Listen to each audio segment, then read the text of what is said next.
In today's show, former Blazers video coordinator John Ross joins the program. We talk about all that goes into NBA teams preparing for the NBA draft, and specifically how the Blazers do it from someone who spent 15 years with the organization. Welcome to Locked On Blazers. Let's get into it. You are Locked On Trail Blazers, your daily Portland Trail Blazers podcast. Part of the Locked On Podcast Network, your team every day.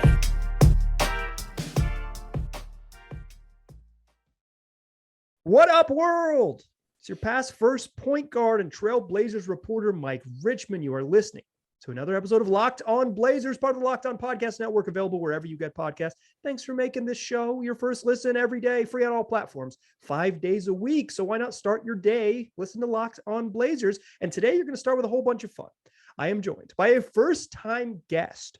You know him from reading him at Get in the Game 101, his Substack newsletter, and someone who spent 15 years as a video coordinator, among other roles, with the Trailblazers, John Ross. John, thanks for joining me. Mike, it's great to be here. You may not know this, but one of my roles with the Trailblazers was looking for intel and listening to podcasts. So it was a few years ago as actually Locked On was one of the first ones that really started going. And Bill Branch called a few of us in, who was the assistant general manager. And he was like, hey, with all these podcasts out there now, can we start like kind of funneling through them and looking for intel and information? And so that kind of became one of my major roles with the Blazers, was hunting through podcasts. As a video coordinator, it was easy for me to listen to podcasts while I broke down film. And so I have been listening to your podcast and Locked On for several years while I was with the Blazers. So did you ever listen to it at like 2.5 speed? So you're just like, I got to get it through this shit so I can listen to like. Well, I listened to most of them at that speed. So there you go. Yeah. I was just cruising through, just hunting for little nuggets of information here and there. So yeah, that's funny. I have never talked to any Blazers employee or former Blazers employee I've ever talked to who's listened to the show. They're always like, well, I do listen at 1.5 speed. Like I get through it. I think that's anyone at the PF or anyone at the Rose Garden is they are flying through it. For sure.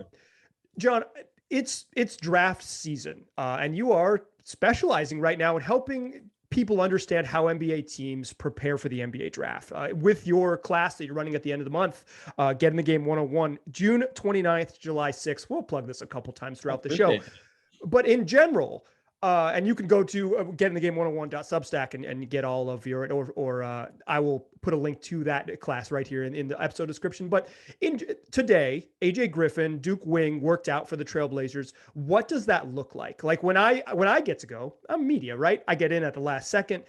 AJ Griffin is shooting 3-pointers around the arc and maybe free throws. He's sweaty and he worked out. But what does an NBA, and in a solo workout, what does it look like with the Trailblazers? Yeah, I mean, those, the workouts are a very important piece of the puzzle. The one thing NBA teams are always trying to do or not do is like a recency bias. So, you're seeing, this is the last chance for you to see a guy perform. And it can really, raise his stock or lower it based on how he performs. And that's where you have to weigh, is he just flying from another workout? Is he just flying from 7 straight workouts? And so a lot of what you're doing in individual workouts or in group workouts is you're getting to know the player as a person. Right. And that kind of starts as soon as they land from the plane and someone picks them up. And so, when I was an intern, like 15 years ago, one of my main jobs was picking up guys at the airport and driving them to the practice facility. And I got to learn a lot about those guys because I loved the NBA draft ever since I was a kid. And all of a sudden I get to like have these NBA draft prospects in my car. And so I would just pepper them with questions. And then when I got back to the facility, I would write these long reports for Kevin Pritchard and Chad Buchanan. And I think that's part of why I ended up getting a job with the Blazers is they're like, you get us more intel from these car rides than we got from a whole season of talking to their coaches. And so, yeah, it was just always an interesting time. And then even within that, there are certain guys where you kind of get to know where, you're driving them to their hotel basically to, get a good night's rest before their workout the next day. But there were some guys who were like, I want to go into the gym tonight. And so, guys who stood out to me, 2 in particular, were CJ McCollum and Wesley Matthews. And, Wesley was an undrafted player at the time, but, as soon as I picked him up, we went to CPK, and then he's like, I got to go to the gym right now. And we went to the gym, and he went through a full workout the night before his workout with the Blazers. And then CJ McCollum was the same, came straight to the gym. He's like, what's the workout going to be tomorrow? And then we went through that whole workout the day before. And so then when he went to the workout the next day, he had already been through that same workout the previously. So a lot of with these draft workouts is you're getting to know the player. And then obviously there's interview time. So, for players right now, they're going to be meeting with the Trailblazers front office, sitting around and asking them questions. So some of it is how they perform, but most of it is getting to know them as a person. Yeah, I think some of it is like avoiding getting too much of that recency bias, seeing someone kill in a workout and just say, okay, but he made 80 of 100 shots in an open gym. Like he lit up John out on the court. We sent our video guy out on the court and he kicked John's ass. That's not the same thing as it's going to be. And like, what would you say versus like when you guys were preparing and were you there for the Odin draft? You started in 2007 after the Odin draft? I started like 2 months after that. So, okay. So just after the Odin draft. So yeah. When you guys were preparing starting in 2008, how much would you say is film and all of the stuff you've done prior to this stage, and how much is of the iceberg is this workout season? Yeah. So, I mean, there's a lot of different pieces to it. So like me as a video coordinator, and I specialized in the draft and personnel. And so from the beginning of the season, I was breaking down college film on these players. So, the Blazers beginning of the season, they'll have like, their top 200, 300 guys that we're tracking for the season. And you kind of have those in tiers, 1 through 8. And then as the season going, you start to see like, oh, we're probably going to be drafting in tier 2, tier 3. And you can really target in on those players like, hey, let's make sure we get all the conference games of those guys, all the tournament games. And so, you'll have basically about a season on the guys that you're targeting. And then meanwhile, obviously the scouts, assistant GM, they're flying around the country and the world watching these players live. You have your international scout. You have your analytics guys breaking down analytics. So there's all these different parts kind of moving, starting before the season starts, starting the summer with all the international tournaments and everything. And then we're collecting that information on a database throughout the year. And then once the season is complete, depending on how far you go in the playoffs, a couple months before the draft is when everyone gets really serious about the draft. And you start sitting in the theater as a staff and going through prospects. So like, with us, we would pick maybe 6 or 7 players from the same position. Like maybe we're looking at wings and we'd watch them all on the same day. And we go through 30, 40 minutes of film on each. And then you have the scouts who are close with their coaching staff, or they're going to be sharing intel. Then you have, your analytics guys going, here's what it looks analytically. Here's how we project them. And so it's kind of just a meeting of the minds going through these players as we shift the rankings. And so all that's happening up until the draft workouts. And then the draft workouts, you're hoping just confirm what you've already put your work into. Or maybe you find something new that causes you to move them up or down at that time. Do you recall one that like significantly changed, maybe not your opinion, but the sort of group's opinion on a guy? I mean, I think, one of the best workout I was ever at was Damian Lillard's. Like, okay. Yeah. Not only, obviously we tracked him. Actually, this is an interesting story. A couple years before, when he wasn't even on the radar, Mike Bourne, one of the old Trailblazer scouts, sent me an email. He's like, hey, there's this young kid at Weber State. Do you think you could get some film on him for us? And this is like, this ages me a bit, but we were using like DVDs back then. So like I reached out to Weber State video coordinator, asked him if I could get some film. And so, they were shipping us DVDs of Dame from the time he was like a sophomore. So we were tracking him for a couple years. And then, everybody liked him. And obviously we made the transition from Chad to Neil during that time, but obviously Neil liked him as well. And then he came into his workout and just like, like you said, like anybody can come in and hit 80% of shots on a video coordinator or against anybody, but like Dame came in and hit like 99%. Like he might've missed 2 shots the whole day. And, there was just everything he became, like you could see in that workout. Like it confirmed that like this guy's got it all, the leadership, the charisma, the athletic ability. Like it was just a confirmation of everything. Yeah, it's funny. I remember in summer league, they were like, Damian Lillard has shades of Derrick Rose, and everyone's like, slow down. And now it's like, Dame's just been better than Derrick Rose. Like he's like maybe like obviously Rose's career went a little bit sideways, but it's like, Yeah. yeah, it's like early on, right away. The 2 games, I forget the guy he dunked on at Keith Benson. Is that the guy from the Bobcats that he just Yeah. absolutely crammed on at summer Mhm. league? And it's like, oh no, Keith. Yeah. I'm so sorry. Mhm. That dates me a little bit, is that I could easily remember a summer league game from 2012. Like I could that's just right there right there in my wheelhouse. I want to ask you a couple more questions about how this works, what goes on behind closed doors. We'll do that in the second segment. Today's show is brought to you by BetOnline. More lines, more props, more odds than ever before. If you want to bet on the NBA Finals, you'll find pre-game odds, in-game odds, live betting, player props, team props, whatever you might want. If you want to bet on the NHL playoffs, you still got time to do that. You want to bet on domestic soccer? You can do that with the MLS and the NWSL.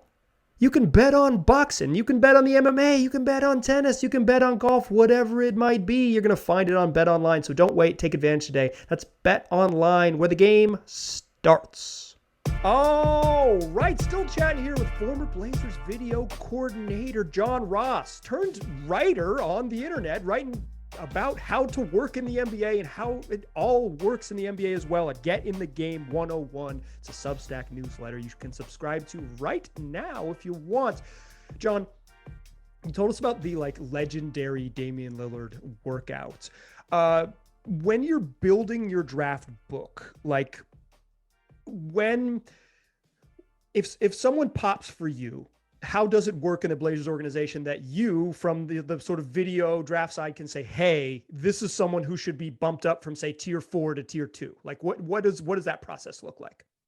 Yeah, so I mean, that happened across the board, with various scouts or video coordinators or analytics, where we would see a guy. Like for me, it was breaking down film. So I watch a lot of film, and I might see I'm tracking a guy on one team, but I see someone on the other team. I go, we need to have an eye on this guy. Or the analytics guys are running their stats, and they go, oh, this guy projects to be XYZ. And so, within that, kind of the model was a lot of us, we all sit together. There's a lot of collaboration within the staff. And so you might, like for me as a video guy, I sat next to Zach Williams, who ran the analytics team. And so we would talk about players, and, if he saw someone, hey, John, can you run a few games on this guy so we can add it to the database? Or if I saw a guy, I'd be like, hey, can you run the analytics numbers on this guy? And then eventually, once you're together as a staff, I might hit up, Bill Branch or Joe Cronin at the time and go like, hey, you should watch this guy, just put some film on for you guys. And so one thing that Neil and Bill and, before that, Chad, KP, they were always, they'd have their iPads, and basically I'd be loading film onto their iPad of clips and things that they should watch. So while they were traveling to games, they could also watch, the previous 2 to 3 games. But, obviously they're not going to have 6 hours to sit there and watch film on a player. But right. I could watch 6 hours and compartmentalize it into 20 minutes. And, within that, I'm going to kind of give a game flow of what they should look at, but also like the things that are going to translate to the NBA, which, the one thing I always say is like the NBA is now a pick and roll game. So like 90% of plays have a pick and roll in them. So you want to see at the college level, how does a guy run a pick and roll? Does he pick and pop? Can he post? And defensively, are they able to switch? How do they move their feet? So like everything is just pick and roll related. So, a lot of it is heavy scouting on that. How much did that change from 2008 to 2021, 2022?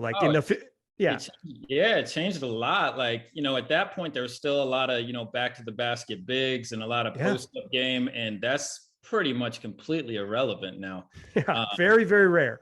Yeah. So, you went from looking for, a 4 who, like even, the Blazers, when they, passed on Kenneth Faried, was like a big deal, and it's like he was a perfect 4 back then, an offensive rebounding monster. And within a few years, he was phased out of the league. Yeah, he was he was a 5, and then he was an unplayable type. Like that prototype didn't exist. Exactly. So the game, it changed a lot. I mean, I'd say credit to Steph and to Dame for a lot of that. Like once guys started shooting from 35 feet and they needed more space, and the NBA changed some rules to open up the game, and all of a sudden, guys like Brook Lopez are shooting 10 threes a game, and it's like everything changed. So for guys like Dame, CJ, they come in the building and they work out. You see him work out. How do you get a guy like in the situation like Nassir Little, where he was 5 or what he was projected to go in the top, 8 or whatever, 8 to 15 range. He was probably in the pretty high up on your tiers. And then all of a sudden he's available at 24. He didn't work out for the Blazers in person. How does that, obviously you build the books, you've watched a lot of film on him, but how does that decision-making go on draft night? Yeah, I mean, that was an interesting one at the time. Obviously you have your tiers of players and where you have them ranked going into the draft. Him and Keldon Johnson were 2 players that like we did not expect to be there at that place. And, that's where you have to weigh out, like, are you going to draft the player who you've met with and who was at a workout, or do you take the guy who you had higher on your board who you think has a lot of upside? And, in that case, we felt like Nassir had the most upside and was the best prospect on the board at that position. So, but that was one of those, going into a draft, we watch a lot of film the days leading up to the draft. And then, the day before is when like Mr. Allen would come into town. And so we'd do a whole video session with Mr. Allen, same as the day of the draft, we would still be going through film. And, as Nassir was dropping, he's someone who we're like, let's put up some more film on him and let's keep diving into him. Is there something, we haven't seen yet, or we need to see? And so we're kind of doing our homework on him up until the time we picked him. Is that a type of thing where you think, what do they know that we don't? Or are you thinking like, hell yeah, keep dropping? Yeah. I mean, yeah, keep dropping. We like, you're still going to, even though maybe you didn't have him in for a workout, you're still going to have a lot of intel on him. The scouts would have already done their homework on, everybody who's in the top 60. And so you're going to have a good background on him already. So yeah, there was no concerns with him. It was more of and even like him dropping, it was a surprise, but also, he was a backup in college and there was a lot of mystery around, what he projected to be. And so, there was reasons why he was falling. When we talk to GMs, they're always like, oh, it's collective. It's collective. Everyone gets to have a say. I don't think that's how it worked with the Blazers. just knowing what I know, how much input does, as you work your way down the ladder, how much input typically, you can talk generally, we don't need to light anyone on fire here. But like generally, how much does the room get a say? I'd say, I had the privilege, I guess, of working for 5 different general managers. Right. So a lot of different experiences. And I'll say this, there was general managers who would come to me and ask my opinion on players. Even also like Kevin Pritchard, even when I was an intern, he came to me, I'd only been there a few months, so I had no clue what I was doing yet. And he came to me and he's like, who are you watching? Who do you like? And I told him, I was like, Batum. And he was like, Batum? I was like, yeah, Batum from France. He goes, Nic Batum? I was like, yeah, that guy. And so, yeah, he was someone who, asked a lot of questions and things. And, obviously there's different management styles. Some kind of did their thing. And my role was just to provide them with game film. And so, and then within that, like I kind of had to get to know the GM I was working for, where, like I said, some of them they knew I was watching a bunch of film and wanted to know my opinion. And some of them could care less about my opinion. And in that way, I had to give them the specific video I wanted to watch so that to help them think like me, per se, of like, here's this game, you should watch this game. Here's some things I saw. And so those were kind of my ways. If a GM didn't want to ask my opinion, I would try to get it in there. But that's kind of, each GM and organization is different. Some are more collaborative than others.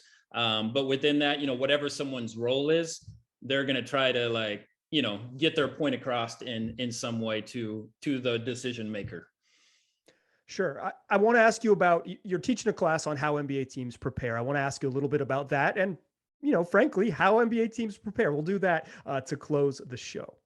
Today's show is brought to you by Sakara, a wellness company anchored in food as medicine on a mission to nourish your body through the power of plants. Sakara gives you the tools you need to transform your life with their organic, ready-to-eat meal delivery program and functional wellness essentials. Their nutritionally designed, chef-crafted breakfasts, lunches, and dinners are made with powerful plant-rich ingredients. They boost your energy, support your digestive health, curb your sugar cravings, and keep your skin glowing. Plus, all of that is delivered directly to your door, ready to eat. Sakara's functional, plant-rich wellness essentials help you create a body you love living in. So right now, Sakara is offering my listeners 20% off your first order when you go to sakara.com/lockedon20 or enter the promo code lockedon20 at checkout. That's Sakara, sakara.com/lockedon20 to get 20% off your first order. Sakara.com/lockedon20. Still a pass first point guard. Still Mike Richmond. You are still listening to Locked On Blazers. Still chatting here with John Ross, former Blazers video coordinator and a writer at Get in the Game 101 on Substack.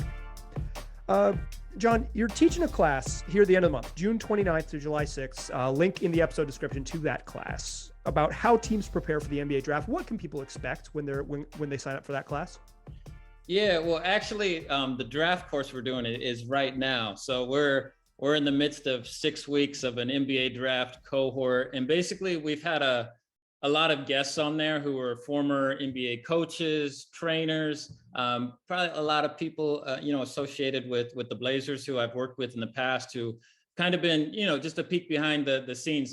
It's more about like process, and they're learning how do NBA teams operate, how do they build a big board, and then within that we have, the students in the class. There's 30 of them, and they're in teams of 5, and then they're going to have their own little front offices, and then at the end of the course, we'll have our own draft. And so, and then, my next course, the one you mentioned, well, first of all, this all kind of came out of nowhere. If you don't mind me talking. Oh, please. Yeah. I started writing a couple years. I've always loved to write, but a couple years ago, I put a blog into the world that was like 3 ways to get an NBA job.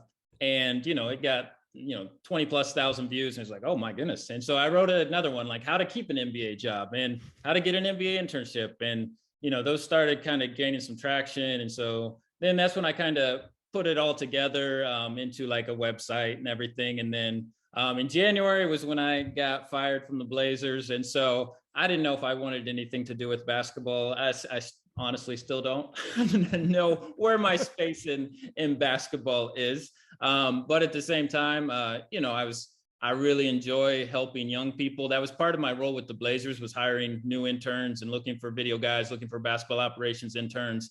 And Ben Falk, who you may have known, who was one of our analytics guys, he's, a good friend of mine. And so we were kind of brainstorming different things that I could do. And he's like, what's your expertise in the NBA? And like, the more I thought about it, I was like, my expertise is helping people get jobs. How to survive. Yeah, exactly. And so, and that's one, I survived for 5 GMs, didn't make it through the last one, but I got to 5, had a great career with the Blazers. And along the way, I had built up enough, reputation in the NBA to where I could call another team's video coordinator or assistant GM and get someone a job. I kind of know, like, if the Blazers aren't looking for this type of person, like, I know I can get them a job somewhere else. And so, I just started, giving tips and tricks. And then, after I got fired from the Blazers, kind of, a whirlwind of, oh my goodness, what's next? What do I want to do with my life?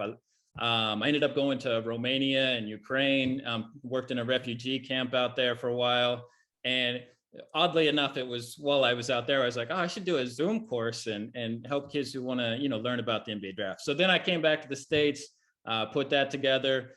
And the course has gone great. So then decided to do another one. So the one you mentioned, that's a 2-week course, which is going to kind of unpack the summer of player development and summer league. How does a summer league roster get built? How do strength coaches, medical staff work with players in the off season? So Bobby Medina, who some of you might know from the Seattle Sonics and the Blazers, currently University of Washington, he's going to help run that with me. And we're going to get some other player development coaches from the NBA. Just same thing. It's just kind of a peek behind the curtain of how do these things operate. And then within that, most of the students in the class are college GA student managers or MBA interns who are just, looking for more information, more ways to grow. And then we're also going to do like a one-night class of how to approach summer league. So all these young people who are going to summer league, hoping to get a job or an internship, but have no clue how to talk to anybody or what to do.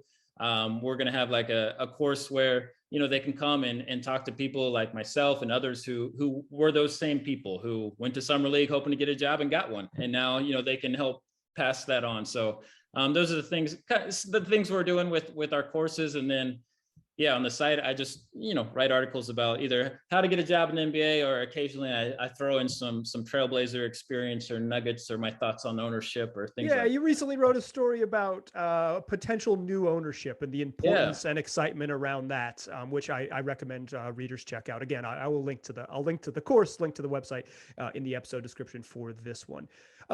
Before you get out of here, the rep for Joe Cronin is that he is someone who likes to take risks in the draft. You might not know who he's going to draft, and that's not what I'm asking you. I'm asking you, how much stock do you put into guys who've come in? Benedict Matherin's come in, Jalen Duren's come in, AJ Griffin came in today. This is, you're listening to Friday, June 10th show, but on Thursday, June 9th, AJ Griffin from Duke worked out for the Trailblazers.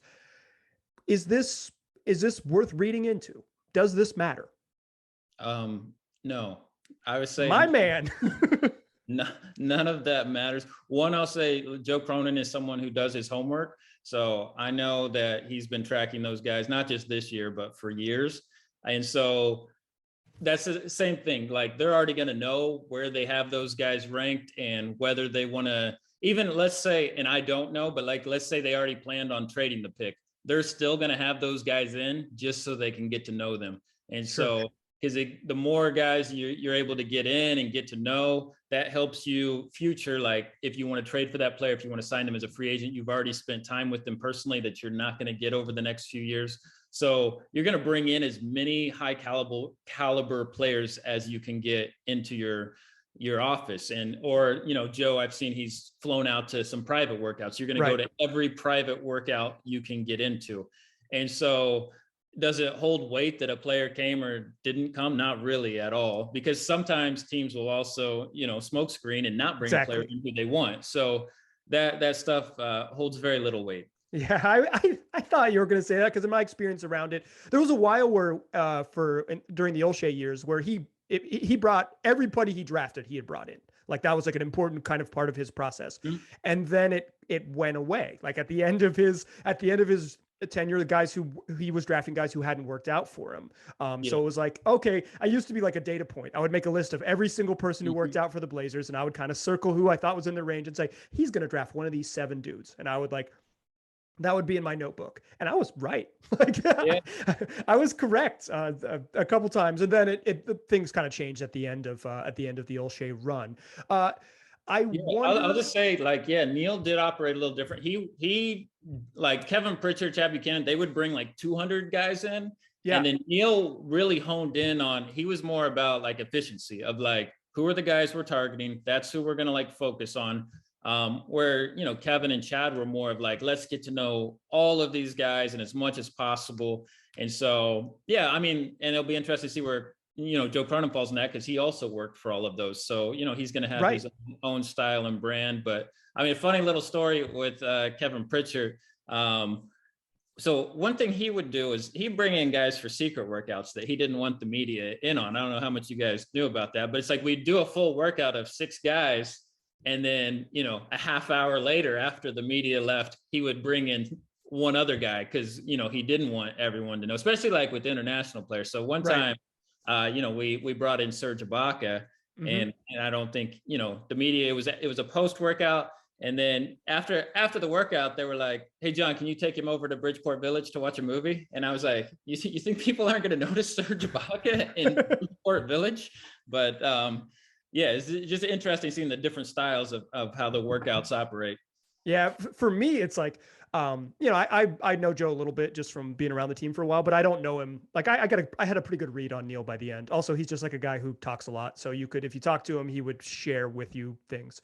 And Joe isn't that way. He's much more guarded, much more private, much more calculated. And so I want to see him do stuff so I can start to get an idea of how he operates. Like for me, it's, I'm curious what happens with the Blazers or whatever, but just like for my own kind of how to read the tea leaves moving forward, I want to see what Joe does. The thing is, he's just going to trade the pick and we won't know what he's going to do because it's like draft Joe so we can learn. That's all I ask. And as you know, where the Blazers are drafting, honestly, it's going to be hard to get a read on how he operates as a GM. Totally. Because if he was in the top, it would be easier. If he was a little bit further back, maybe it'd be easier, but they're in this, like that swing period. I think like 7 to 15, 7 to 18 in this draft is super flat. There are so many guys who could go in that pick range. Yeah. Anything else you want to plug before we get out of here? No, I appreciate you already plugged me a few times. I appreciate Hey, this is what we do here. I appreciate you giving me the time. So for sure. Check out Getting the Game 101 on Substack. Find the links to it in the episode description. And John, thanks so much for joining us. Mike, great to be here. Dear listeners, come back next week. Kristen Peak of Yahoo Sports, a draft analyst, is going to join the program. We'll talk all about what Kristen has seen out there in draft world, as she has been all over the NBA Combine and everywhere else, finding out the latest intel.